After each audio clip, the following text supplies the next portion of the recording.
Good afternoon. This is your EHC-TV Sports Update. I'm Abigail. And I'm Hayden Pugh. And this afternoon, we make history with the first ever two-host sports update segment. Let's start with the women's softball team.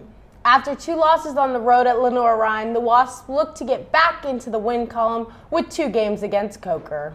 The Wasps would drop the first game, so they entered the game 2 looking for a split. Top of the first, Coker's Cheyenne Palmer singles up the middle with the bases loaded, and 1 run crosses the plate to give Coker the early lead. At the bottom of the first, Abigail Street answers.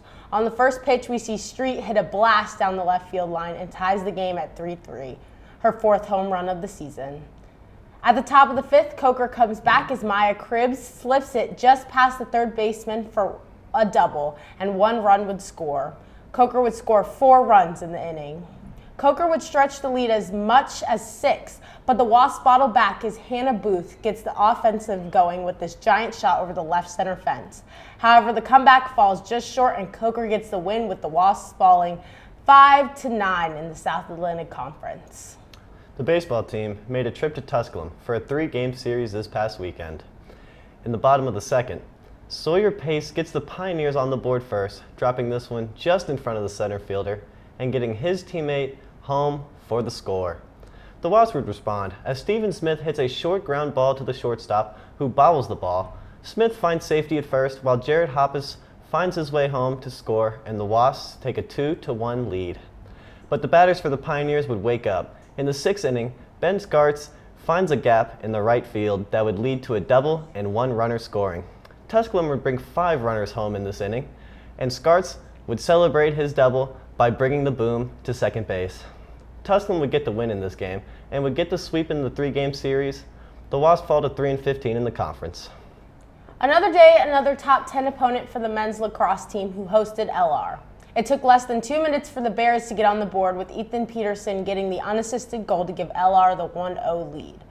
The Wasps would get on the board in the second as David Muse battles and flicks the ball over the net from behind the goal, hitting the goaltender's stick and crossing the plane. But Lenoir-Rhyne would have plenty of answers as Joey Ryan gets the bazooka shot to find the net with 5 minutes to go in the second period. The Wasps would add 2 more goals in the 4th period as Colin Shell gets the assist from Gabe Carter. But the Bears would cruise to the win 24-3. Finally, the women's team had their chance to avenge the boys' loss at home against Lenoir-Rhyne. The Bears would score the first 9 goals of the contest, including a quick play that ended in Alexis Berghard scoring her 2nd goal in less than 20 seconds of match time. She would have a hat trick on the day. In the 2nd period, the Wasps got on the scoreboard thanks to Justice Jones, who gets an assist from Madison Stewart, and the Wasps trailed by 8. Last moments of the period, and Hannah Thomas gets another goal for the Bears, stretching the lead to 13 in just 2 periods. But in the 3rd period, Justice strikes again, thanks to another assist from Madison Stewart. Justice Jones with another multi-goal game for the Wasps, but the Bears would give up a little else for the rest of the game, as they would cruise to a 22-4 win on the road. In other sports news, both the men's and women's tennis teams had a pair of conference matches over the past weekend, against Carson Newman and Limestone. The men's team lost both of their matches 0-4. The women's team also dropped both contests, losing 0-4 against Carson Newman and 2 matches to 4 against Limestone. Coming up this week, the IHSA Zone 4 Championship will be taking place for the Intermountain Equestrian team as they travel to Blacksburg on Saturday. The IDA team will be hosting their last home competition of the season the following day. Good luck to all of our riders. This has been your EHC-TV Sports Update. I'm Abigail. And I'm Hayden Pugh. Have a great week.